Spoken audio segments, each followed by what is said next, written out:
Kabar Plus dengan Harian Anak. Selamat pagi adik-adik semua. Apa kabarnya hari ini? Ibu berdoa semuanya dalam keadaan sehat ya. Nah, sebelum kita memulai seluruh aktivitas kita sepanjang hari ini, mari kita akan merenungkan kebenaran firman Tuhan di dalam kitab 2 Samuel pasal yang ke-18 ayat 19 sampai yang ke-32. 2 Samuel pasal 18 ayat 19 sampai yang ke-32. Adik-adik bisa membaca ayat ini secara lengkap di Alkitab masing-masing di rumah. Ibu akan membacakan di ayat yang ke-28 sampai yang ke-32. Lalu Ahimaas berseru, katanya kepada raja, "Selamat!" Kemudian sujudlah ia menyembah kepada raja dengan mukanya ke tanah serta berkata, "Terpujilah Tuhan Allahmu yang telah menyerahkan orang-orang yang menggerakkan tangannya melawan tuanku raja." Lalu bertanyalah raja, "Selamatkah Absalom orang muda itu?" Jawab Ahimaas, "Aku melihat keributan yang besar ketika Yoab menyuruh pergi hamba raja, hambamu ini, tetapi aku tidak tahu apa itu." Kemudian berkatalah raja, "Pergilah ke samping, berdirilah di sini." Ia pergi ke samping dan tinggal berdiri. Maka datanglah orang Ethiopia itu, kata orang Ethiopia itu, "Tuanku raja mendapat kabar yang baik, sebab Tuhan telah memberi keadilan kepadamu pada hari ini dengan melepaskan tuanku dari tangan semua orang yang bangkit menentang tuanku." Tetapi bertanyalah raja kepada orang Ethiopia itu, "Selamatkah Absalom orang muda itu?" Jawab orang Ethiopia itu, "Biarlah seperti orang muda itu musuh tuanku raja dan semua orang yang bangkit menentang tuanku untuk berbuat jahat." Adik-adik, Absalom adalah salah satu anak dari Raja Daud. Dia menginginkan tahta Raja Daud sehingga dia merencanakan pemberontakan kepada pemerintahan Raja Daud. Dia beserta pengikut-pengikutnya berusaha merebut tahta Raja Daud dan menjadikan dirinya Absalom sebagai raja. Nah, pemberontakan inilah yang membuat Raja Daud dan juga pengikut-pengikutnya yang setia harus meninggalkan Yerusalem. Dan suatu ketika terjadi pertempuran antara Absalom beserta pasukannya dan pasukan Raja Daud. Ya. Pertempuran terjadi sangat hebat. Absalom pun kalah dan akhirnya terbunuh. Kemenangan ada di pihak Raja Daud. Kabar baik ini ingin disampaikan Ahimaas kepada raja, tetapi Yoab melarang Ahimaas untuk melakukan itu karena Yoab tahu seperti apa Raja Daud. Pasti Raja Daud akan berduka oleh karena kabar kematian Absalom. Oleh karena itu, Yoab menyuruh seorang Ethiopia untuk datang kepada Raja Daud untuk menyampaikan kabar dari medan perang. Tetapi Ahimaas tetap bersikeras ingin menyampaikan kabar baik ini kepada Raja Daud. Nah, di dalam perjalanan, walaupun orang Ethiopia lebih dulu berangkat, tetapi Ahimaas berhasil sampai terlebih dahulu menghadap kepada Raja Daud. Dia mengatakan bahwa kemenangan ada di pihak Raja Daud. Dan Raja Daud pun bertanya, apakah Absalom selamat? Ahimaas hanya menjawab bahwa ketika dia disuruh untuk datang kepada Daud, terjadi keributan yang besar dan dia tidak tahu apa itu. Ya, Raja Daud pun menyuruh Absalom untuk mundur. Ya, kemudian datanglah orang Ethiopia yang disuruh oleh Yoab. Ya, dia menyampaikan kabar yang sama kepada Raja Daud seperti yang disampaikan oleh Ahimaas bahwa kemenangan sudah diraih oleh pasukan Raja Daud.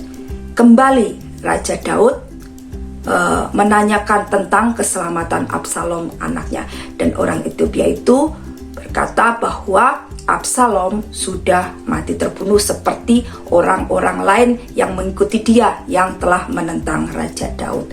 Nah, dari pelajaran hari ini kita diajarkan bahwa kasih seorang ayah itu sangat besar. Meskipun Absalom anaknya sudah memberontak kepada dia, tetapi Daud tetap menanyakan keselamatan Absalom anaknya. Dia menanyakan sampai 2 kali, ya, apakah anaknya itu selamat.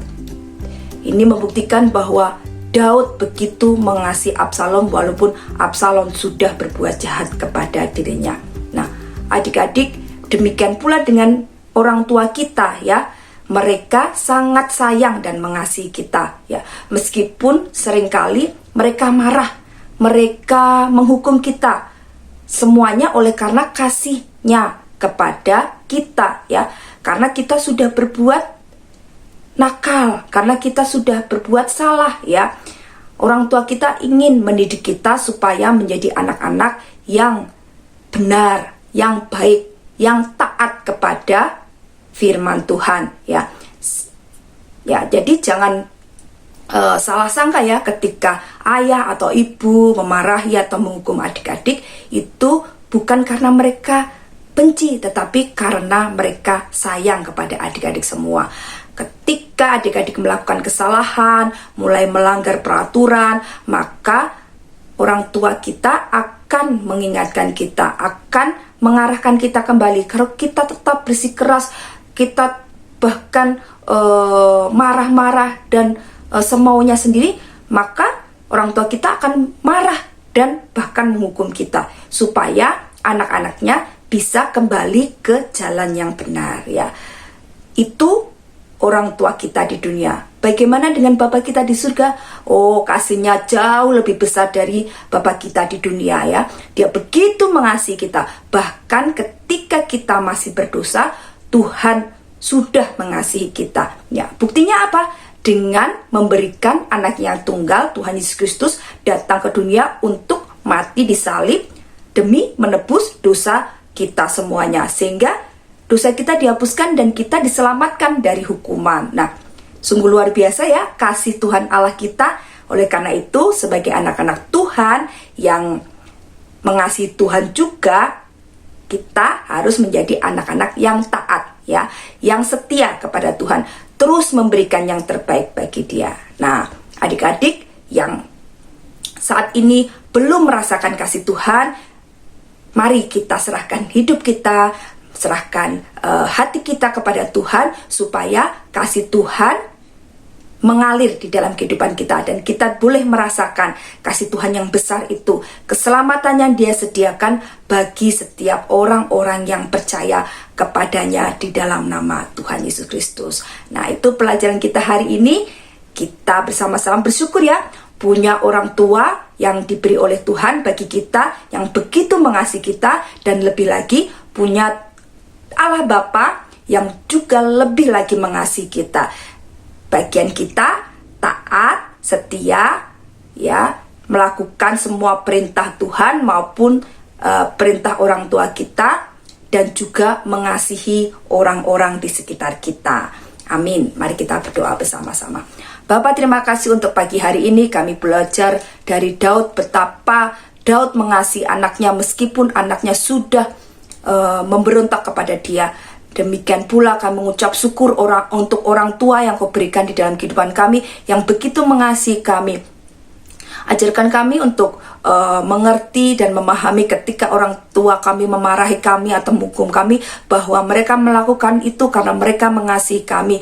Mereka tidak ingin kami terhilang, mereka tidak ingin kami terus hidup di dalam kesalahan, tetapi mereka ingin kami memperbaiki setiap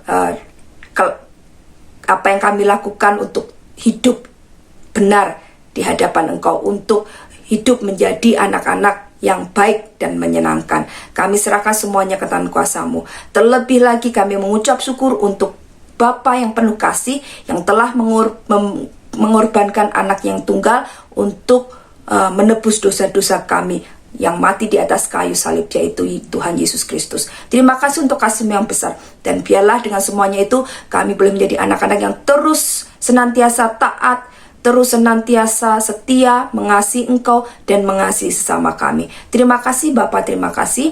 Ampuni segala dosa-dosa kami serahkan kegiatan kami sepanjang hari ini. Tuhan yang memberkati dan menyertai. Di dalam nama Tuhan Yesus Kristus kami sudah berdoa dan mengucap syukur. Amin.